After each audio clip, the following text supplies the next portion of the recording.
자, 오늘은요 6월의 마지막 주일입니다. 그래서 내일 모레부터 7월이 시작되죠. 자, 여기 골코는요 7월부터 본격적으로 겨울이 시작됩니다. 그래서 오늘이 올 가을의 마지막 주일이다라고 할 수 있습니다. 여러분은요 가을 하면 뭐가 생각나시나요? 저는 여러 가지가 떠오르는데 그중 하나가 가을 운동회입니다. 가을 운동회에는요 공 굴리기, 박 터뜨리기, 철인 삼각 등 다양한 종목이 있었습니다. 그리고 그 중에서도 가장 재미있었던 건 맨 마지막에 하는 이어달리기, 계주였습니다. 각 반에서요 가장 잘 뛰는 애들이 모여서 팀을 이루고 또 바톤 터치를 하면서 뛰는 건데 이게 참 재미있었습니다. 뭐가 재미있었느냐? 일단 애들이 엄청 빨리 뛰는 게 참 재미있었습니다. 그리고요 또 코너를 돌다가 실수로 넘어지는 것도 재미있었습니다. 또 뭐가 재미있었죠? 기억나세요, 여러분? 바톤 터치를 실수하는 것도 재밌었습니다. 근데 물론 이게요 지고 있는 팀한테는 재밌는 거지만 실수한 팀에게는 이건 재앙이었습니다. 여태 잘 뛴 게 이제 순식간에 물거품이 되죠. 자, 그런데 여러분 이런 실수를요 올림픽에 나오는 국가대표들도 하더라고요. 그 육상 400m 계주에서요 미국 팀은 남자나 여자나 할 것 없이 바톤 터치에서 망한 게 한두 번이 아닙니다. 그만큼 바톤을 자연스럽게 주고받는 건 쉬운 일이 아닙니다. 자, 하지만요 오늘 본문에서는 이걸 아주 기가 막히게 하는 구절이 있습니다. 바로 오늘 본문이 시작되는 22절입니다. 22절을 보면요 이날에 무리가 크게 기뻐하여 여호와 앞에서 먹으며 마셨더라. 무리가 다윗의 아들 솔로몬을 다시 왕으로 삼아 기름을 부어 여호와께 돌려 주권자가 되게 하고 사독에게도 기름을 부어 제사장이 되게 하니라. 네, 여러분 지금 읽은 이 22절은요 사실 중간에 한번 끊어 읽어야 합니다. 그게 어딘 줄 여러분 혹시 아십니까? 중간에 한번 끊어서 읽어야 돼요. 자, 여러분 보세요. 무리가가 두 번 나오죠. 그렇죠? 바로 그 두 번째 무리가 그 앞에서 끊어 읽어야 합니다. 왜냐하면요 앞부분인 무리가 하나님 앞에서 기쁘게 먹고 마신 일과 그리고 이어서 나오는 솔로몬에게 기름을 부어 왕으로 세운 일은 완전히 다른 날에 있었던 일이기 때문입니다. 하지만 마치 같은 날에 있었던 것처럼 기록해 놨습니다. 바톤을 자연스럽게 주고받는 것처럼 말이죠. 자, 22절의 앞부분에는요 다윗이 성전 건축을 위한 준비를 마치고 백성들과 함께 하나님 앞에서 즐거워하는 일이 기록되어 있습니다. 그리고 뒷부분은 세월이 흘러서 솔로몬이 다윗을 이어 이스라엘의 세 번째 왕으로 세워지는 일이 기록되어 있습니다. 자, 이렇게 이제 다윗의 시대가 끝나고 솔로몬 왕의 시대가 시작됩니다. 성경 역대상이 이렇게 마무리되어 가고 있습니다. 그러면서요 솔로몬 왕의 위엄이 어떠했는지 또 다윗 왕의 말년이 어떠했는지 그걸 간략히 기록합니다. 오늘은요 성경 역대상을 마치면서 이 부분을 함께 살펴보고자 합니다. 솔로몬 왕과 다윗 왕의 기록을 통해 우리가 얻을 수 있는 교훈은 과연 무엇일까요? 두 사람 모두 위대한 왕이었습니다. 하지만 이 둘의 인생에는 결정적으로 다른 점이 있었습니다. 그건 과연 무엇일까요? 이를 살펴보면서 우리가 평생 꼭 기억하며 살아야 할 게 무엇인지 알아보고자 합니다. 먼저 첫 번째로 솔로몬입니다. 솔로몬. 자, 여러분에게 질문을 하나 하겠습니다.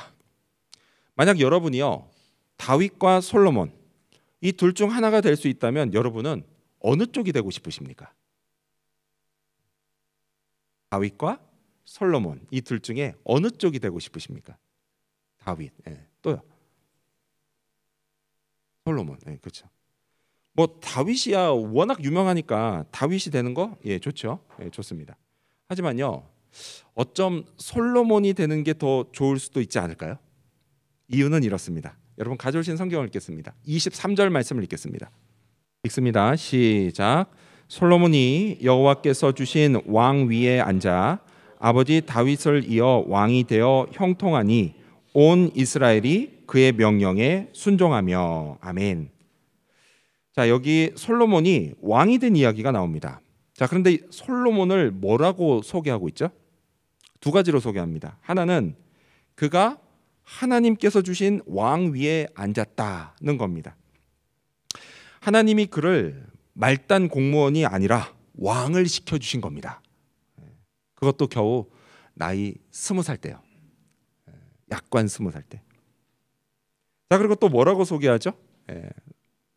그의 아버지가 다윗이었다라고 소개합니다.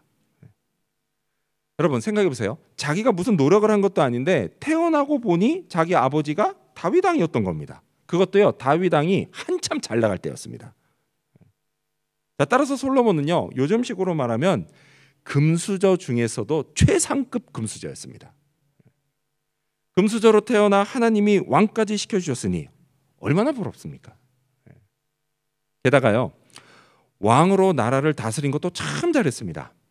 그래서 성경 다른 데를 보면요, 그는 하나님께 지혜를 받아 당시 세상에서 가장 똑똑하고 현명한 왕이었습니다. 그래서 그가 했던 말이 성경 잠언과 전도서에 기록돼서 지금까지 남아 있습니다. 그 정도니 나라를 얼마나 잘 다스렸겠습니까? 오늘 본문이요, 이렇게 말씀합니다. 25절, 여러분 성경 보시면서 읽겠습니다. 시작. 여호와께서 솔로몬을 모든 이스라엘의 목전에서 심히 크게 하시고 또 왕의 위엄을 그에게 주사 그전 이스라엘 모든 왕보다 뛰어나게 하셨더라. 아멘. 솔로몬은요, 모든 백성에게 존경을 받았습니다. 그리고 그의 위엄은 이전 어느 왕보다 높았고 뛰어났습니다. 이 존귀와 영광은 하나님께 받은 거였습니다. 근데 그가 받은 건 이것뿐이 아니죠. 성경 열왕기상을 보면요, 그는 재산도 참 많이 받았습니다. 뭐 금은 보화, 땅과 건물들, 이게 너무 많아서 그 수를 셀 수 없을 정도였어요. 돈이요, 마를 날이 없었습니다. 게다가요, 막강한 군사력도 받았어요. 이게 다 뭐예요? 솔로몬이 아버지 다윗에게 유산으로 물려받은 것이고요, 또 하나님께 선물로 받은 거였습니다. 자, 이처럼 솔로몬은 금수저로 태어나서 새파랗게 젊은 나이에 왕이 되고 인간이 누릴 수 있는 모든 지혜와 능력, 명예와 인기, 권력과 힘을 다 누린 사람입니다. 그러니 사람들이 솔로몬을 부러워할 수밖에요. 나도 솔로몬처럼 되면 참 좋겠다, 이런 생각들을 합니다. 우리도 그런 생각을 얼마든지 할 수 있어요. 솔직히요, 솔로몬이 좀 부럽습니다. 여러분, 사람이요, 살다 보면 가끔 자기가 참 안 됐다는 생각이 들 때가 있어요. 주로 언제 그러죠? 우리 학생들은 자기가 똑똑하지 않다고 생각될 때 그렇습니다. 공부를 잘 못한다고 생각할 때도 그래요. 그리고 우리 청년들은 앞으로의 진로가 막막할 때 그렇습니다. 뭘 하고 싶은 게 있는데 돈이 없어서 못한다고 생각될 때 그래요. 또 우리 장년들은요, 먹고 사는 게 힘들 때 그렇습니다. 인생의 낙을 별로 누리지 못하고 그냥 식구들이랑 먹고 사느라 바빠서 죽으라고 일만 한다고 생각될 때 그래요. 이렇게요, 자기가 참 안 됐다고 이런 생각을 너무 하다 보면요, 어릴 적에는 어때요? 어릴 적에는 자기를 왜 이렇게 낳았냐고 부모님을 원망합니다. 그리고 좀 컸어도 마찬가지죠. 뭐가 좀 안 되면 그냥 무작정 부모님을 탓합니다. 아니면 어떻게 해요? 뭐 자기 형제 자매나 아니면 남매들을 탓하죠. 얘들 때문에 부모님이 자기를 더 밀어주지 못했다, 뭐 그런 거예요. 근데 여러분, 이렇게 말하는 그런 사람들은요, 나중에 결혼하면 남 탓하는 대상이 남편이나 아내로 바뀝니다. 내가 너 때문에 이렇게 됐어. 이런 말을 서슴없이 합니다. 그 말이 자기 가정을 얼마나 망가뜨리는지, 그런 말인지 알고 났는지 모르겠어요. 내가 너 때문에 이렇게 됐어. 여러분, 그런 말은요, 축구로 치면 뭐예요? 자책골이에요. 가정을 다 무너뜨리는 말입니다. 아무튼, 자, 이렇게 신세 한탄, 자기 신세 한탄을 한 사람이 볼 때요, 솔로몬은 너무 부러운 사람입니다. 금수저로 태어나서 평생 먹고 살 걱정 없이 누릴 것 다 누리면서 살았으니 부러울 수밖에 없죠. 나도 솔로몬처럼 되고 싶다, 이런 생각이 충분히 들만합니다. 여러분도 솔로몬처럼 되고 싶지 않으십니까? 솔직해지세요. 하지만 여러분, 그렇게 좋았던 솔로몬의 인생이 과연 끝까지 좋았을까요? 그렇지가 않아요. 너무 나빴습니다. 그는 결국 이렇게 됐습니다. 성경 열왕기상 11장 9절을 보면요, 솔로몬이 마음을 돌려 이스라엘의 하나님 여호와를 떠남으로 여호와께서 그에게 진노하시니라. 참 아이러니하죠. 금수저로 태어나 왕이 되고요, 온갖 좋은 걸 다 누린 축복을 하나님이 주셨는데 아이러니하게도 그는 마음을 돌려서 하나님을 떠났습니다. 그리고 주변 나라들의 우상을 죄다 갖다 섬겼습니다. 이런 솔로몬은요, 속된 말로 뭐예요? 배은망덕한 놈입니다. 당연히 하나님이 진노하셨고요, 이후로 왕국이 두 개로 쪼개집니다. 그렇게 솔로몬은 결국 망합니다. 그렇다면 여러분, 이유가 뭘까요? 이유가 솔로몬은 왜 자기에게 주어진 축복을 다 잃어버렸을까요? 성공적으로 시작한 인생이 왜 결국 실패로 끝났을까요? 그 이유는요, 그의 인생을 보면 쉽게 알 수가 있습니다. 바로 고난이 없었던 거예요. 이게 그의 아버지 다윗과 결정적으로 다른 점입니다. 태어날 때부터 죽을 때까지 딱히 고난이란 걸 겪어본 적이 없어요. 그러다 보니 솔로몬은요, 나는 하나님이 아니면 안 돼라는 절박감이 없었습니다. 물론 그렇다고 해서 신앙이 없었다 이런 얘기는 아니에요. 신앙은 있었죠. 그렇긴 하지만 또 솔로몬도 뭐 내가 하나님만 섬겨야 되고 의지해야 된다는 것 알았습니다. 알았지만 하지만 이거를 머리로만 알았지 가슴으로는 몰랐다라는 거예요. 왜요? 고난이 없었기 때문이에요. 쉽게 말해서 고생해 본 적이 없었던 겁니다. 그래서 그랬던 거예요. 여러분, 제가요 한국에서 교회에서 한 6개월 정도 잠시 고등학생들을 가르친 적이 있었습니다. 근데 그 애들 중에 한 30명, 30명 됐어요. 근데 그 애들 중에 딱 한 명이 아르바이트를 하고 있었습니다. 저는 그 학생이 참 신기해 보였어요. 아니, 어떻게 고등학생이 아르바이트를 하지? 싶었습니다. 왜요? 그 당시 저는요, 고등학생은 공부를 통해서만 배운다는 고정관념이 있었던 거예요. 그러다가 여기 호주에 와서 살면서 생각이 완전히 달라졌습니다. 여러분, 여기는요 하이스쿨 학생들이 캐주얼 잡을 뛰는 게 흔해요. 그 학교에서도요 부모님들에게 잡 오퍼 이메일을 보내줄 정도입니다. 근데 여러분, 학생들 입장에서는요, 집 밖에 나가서 낯선 사람들을 만나고요, 또 낯선 일들을 하고 그러다 실수해서 난처한 상황에 처하는 게 걔들 나름대로는 이게 다 고난입니다. 그게 싫을 수 있죠. 그래도요 많이 해요. 왜냐? 그걸 통해 배우는 게 참 많기 때문이에요. 얘들이요 일찍부터 인생살이라는 걸 배웁니다. 그리고 사람 대하는 법도 배워요. 돈이 얼마나 귀한지도 배웁니다. 또 나는 아직 멀었구나, 부모님이 돌봐주셔야 되는구나, 이것도 배웁니다. 여러분, 이런 건요 학교에서는 가르쳐줄 수 없는 거고요, 책상에서는 결코 배울 수가 없는 겁니다. 크리스찬이요 세상을 살면서 죽을 만큼 힘든 고난을 당하는 것도 마찬가지예요. 고난을 당하면 그때 비로소 나는 하나님이 돌봐주지 않으시면 안 되는구나, 이걸 깨닫게 됩니다. 이 진리를요 지식이 아니라 체험으로 배워요. 그러면 그때부터 마음에 하나님을 향한 절박감이 생깁니다. 이제껏 내가 붙잡고 의지했던 거 다 내려놓고요, 오직 하나님만 붙잡게 돼요. 생각을 하나님께 집중하게 됩니다. 하나님의 구원을 간절히 바라고 결국 그걸 경험하게 됩니다. 그리고 내 신앙이 진짜가 됩니다. 따라서 여러분, 고난을 당하는 게 괴롭긴 하지만요, 그래서 싫기는 하지만요, 그래도 고난은 우리에게 꼭 필요한 겁니다. 고난을 통해 하나님이 나를 믿음의 사람으로 만들어 가십니다. 이에 관해 성경이 이렇게 말씀합니다. 우리 같이 읽어볼까요? 욥기 23장 10절입니다. 시작. 그러나 내가 가는 길을 그가 아시나니 그가 나를 단련하신 후에는 내가 순금같이 되어 나오리라. 아멘. 그렇습니다. 고난을 통해 하나님이 나를 단련시키십니다. 내 믿음을 순수하게 만드시고 단단하게 만드십니다. 나를 진짜 믿음의 사람이 되게 하십니다. 따라서 여러분, 지금 혹시 고난당하고 있습니까? 그렇다면 너무 괴로워하고만 있지 마십시오. 잠깐만 힘들어하시고 다시 힘을 내십시오. 전보다 더 기도하면서 생각을 하나님께 집중하십시오. 간절한 마음으로 하나님 앞에 나와 도와달라고 하십시오. 그러면 됩니다. 그러면 고난을 통과할 수 있게 하나님이 도와주십니다.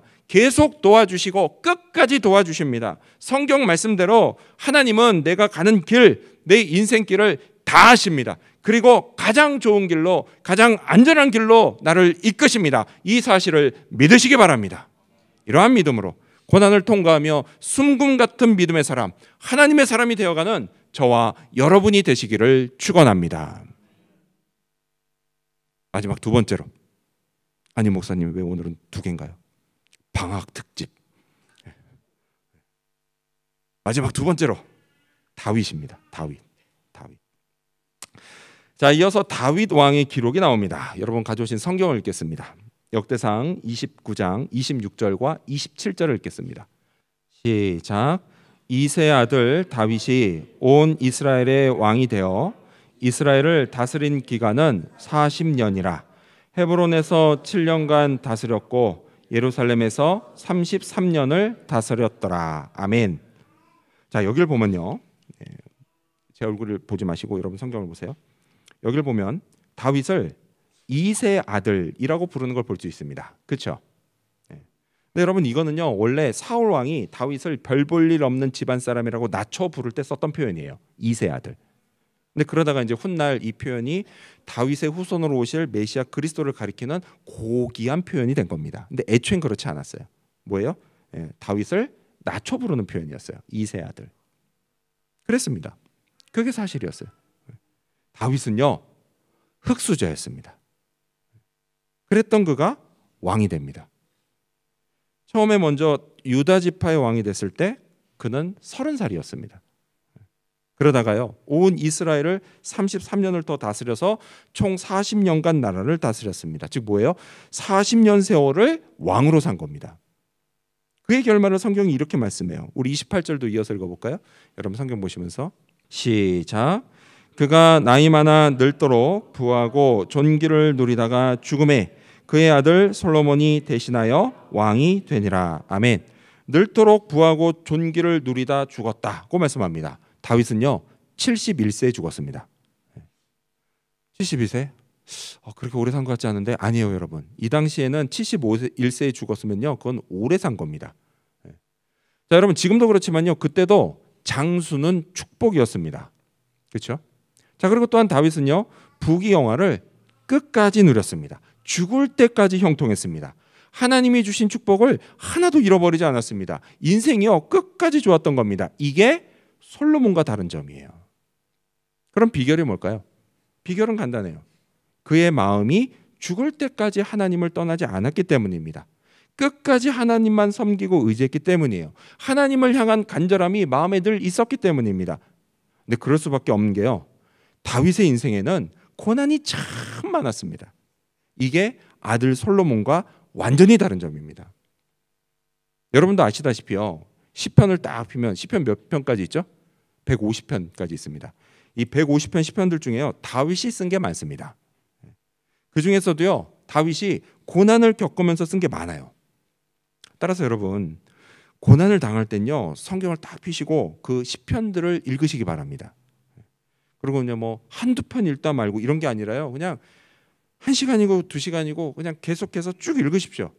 그리고 눈으로만 읽지 마시고요, 입으로 소리내서 계속 읽으십시오. 그러면 진짜 은혜가 됩니다. 은혜가 돼요. 위로를 받고요, 힘을 얻습니다. 그러니까 꼭 그렇게 하시기 바랍니다. 아멘. 자, 이런 다윗의 시편들 중에 하나가 뭐냐? 여호와는 나의 목자시니, 이렇게 시작되는 그 유명한 시편 23편입니다. 자, 그 23편 4절에서요, 다윗은 이렇게 고백을 하게 됩니다. 내가 사망의 음침한 골짜기로 다닐지라도, 이런 얘기를 해요. 근데 여러분, 이 고백은요, 경험에서 나온 고백입니다. 사울 왕에게 미움을 받을 때요, 다윗은 매일 언제 죽을지 몰랐습니다. 험한 일들을 겪었어요. 그런 날이요, 오랫동안 계속됐습니다. 그래도 어떻게 했어요? 버텼습니다. 버텼어요. 근데 여러분, 이게 말이야 쉽지. 만약 내가 그랬다라고 한번 가정해 보세요. 진짜 어떻게 삽니까? 매일같이 이게 뭐 사는 게 아닌 겁니다. 여러분, 다윗의 인생은요, 고난이 참 많았습니다. 그러니까 성경을 보면 어떤 고난이 있었죠? 왕이 되기 전에요, 자기를 죽이려고 하는 사울을 피해서 계속 도망 다녔습니다. 그러다가 도망가다 결국 어디까지 도망가요? 자기 적국인 블레셋까지 도망갑니다. 그리고 블레셋 왕 앞에서요 침을 질질 흘리면서 미친 척까지 해야 했어요. 또 왕이 되고 나서도요 고난이 사라지지 않았습니다. 아들 압살롬, 이 아들 압살롬이요. 진짜 이 압살롬이 제가 좋고 했는데 왜 안 웃으시네요. 압살롬이요. 그냥 자기를 죽이겠다고 반란을 일으켰습니다. 그리고 막 예루살렘 그래서 막 그 성 버리고 막 도망치느라 바빴어요. 근데 곱게 도망갔나요? 아니에요. 그 와중에 별의별 모욕적인 일을 다 당했습니다. 자, 그리고 그 밖에도요 크고 작은 고난들이 다윗에게 참 많았습니다. 자, 그런데 여러분 그걸 아십니까? 이런 고난들이 있었기 때문에 다윗이 진짜 신앙인이 될 수 있었다는 사실 말이에요. 고난을 겪을 때마다 다윗은 깨달았습니다. 아, 진짜 하나님이 안 계시면 안 되는구나. 하나님이 살려주시지 않으면 나는 안 되는구나. 내가 믿고 의지할 게 하나님밖에 없구나. 그러면서요 하나님을 향해 다시 간절해졌습니다. 그리고 이 간절함이 죽을 때까지 사라지지 않았습니다. 고난이요 죽을 때까지 사라지지 않은 것처럼 말이죠. 다윗은요 그러면서 점점 하나님의 마음에 맞는 사람이 되어갔습니다.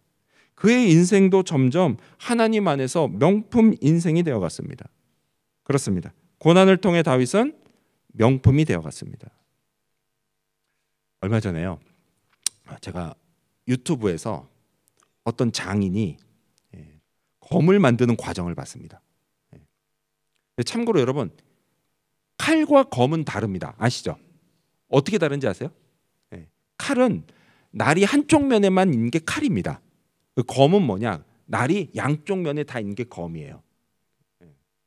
아무튼 자, 검은요 불에 시뻘겋게 달궈진 철을 망치로 때려서 만듭니다.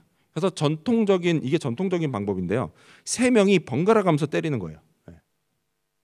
자, 철이요 명검이 되려면 망치질을 최소한 3,000번 이상 당한다고 합니다.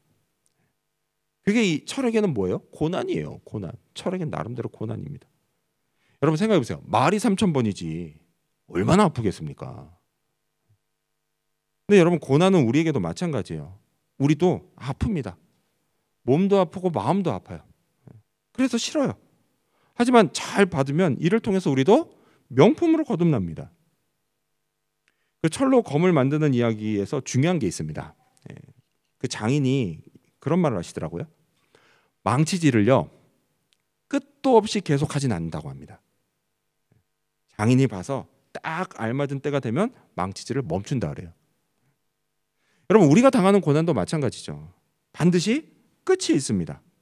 하나님이 보셔서 딱 알맞은 때가 되면 끝납니다.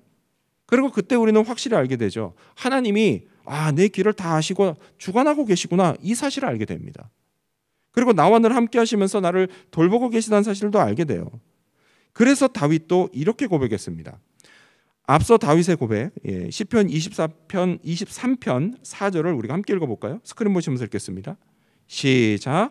내가 사망의 음침한 골짜기로 다닐지라도 해를 두려워하지 않을 것은 주께서 나와 함께 하심이라. 주의 지팡이와 막대기가 나를 안위하시나이다. 아멘. 그렇습니다. 고난을 통해 연단을 받은 결과 다윗은요 하나님이 자기와 함께 하시는 걸 실감했습니다. 확신했습니다. 그와 마찬가지로 우리도요 이렇게 고난을 통해 믿음의 사람이 되어가고 명품 신앙인이 되어갑니다. 하나님 안에 명품 인생을 살아가게 됩니다. 믿으시기 바랍니다. 그리고요 축복을 받습니다. 그런데 여러분 축복이라고 해서요 꼭 무슨 엄청난 게 내게 뚝 떨어지는 것은 아닙니다. 뭐 또는 눈에 확 띄는 뭐가 꼭 내게 주어지는 것도 아니에요. 꼭 이런 게 아니더라도요 그냥 평범해 보이고 지극히 당연해 보이는 것도요 실은 얼마든지 내게 축복이 될 수 있습니다. 28절 말씀을 우리 스크린 보시면서 다시 한번 읽어볼까요? 읽습니다. 시작. 그가 나이 많아 늙도록 부하고 존귀를 누리다가 죽음에 그의 아들 솔로몬이 대신하여 왕이 되니라. 아멘. 여러분 이렇게요 다윗이 자기 왕위를 아들에게 물려준 거 이게 얼핏 보면 되게 평범하고 지극히 당연한 것처럼 보이죠. 하지만 실은 이것도요 축복이었습니다. 고대 시대 왕들 중에요 아들에게 왕위를 물려주지 못한 왕들이 수두룩합니다.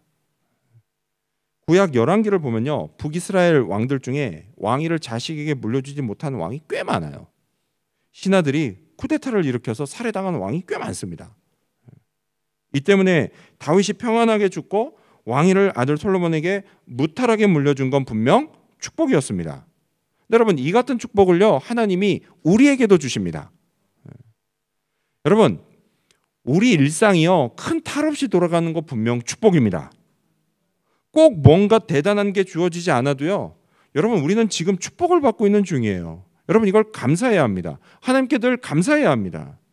근데 그러지 않고요, 이게 축복인지도 모른 채 남들은 다 잘 사는 것 같은데 나는 왜 못 사냐고 그냥 불평불만을 쏟아내는 일이 없기를 바랍니다.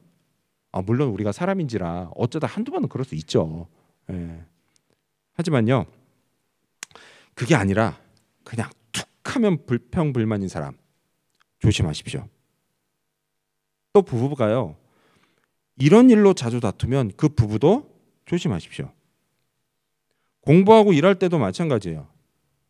보면요, 학생들이나 청년들, 사람들 중에요, 뭘 해도 항상 불만인 사람이 있습니다. 그 사람도 조심하십시오. 뭘 조심해야죠? 하나님을 조심해야 합니다. 하나님을. 여러분, 하나님이요, 다 보고 다 듣고 계십니다. 그러시다가 축복이 축복인지도 모르고 계속 투덜대는 사람은 그 축복을 잠시 거둬 가십니다. 그래서요, 갑자기 큰일이 생기고 문제가 터집니다. 그렇게 고난이 시작돼요. 그러면요, 그제서야 내 일상이 내게 얼마나 큰 축복이었는지를 깨닫게 됩니다. 여러분, 이거 뭐예요? 속담으로 소 잃고 외양간 고치는 겁니다. 여러분, 이런 일은요, 굳이 겪을 필요가 없어요. 이를 위해서 여러분, 하나님께 감사하는 마음을 잃지 마십시오. 하나님을 향한 간절함도 변치 마십시오. 평생 하나님만 의지하고 섬기며 사시기를 바랍니다.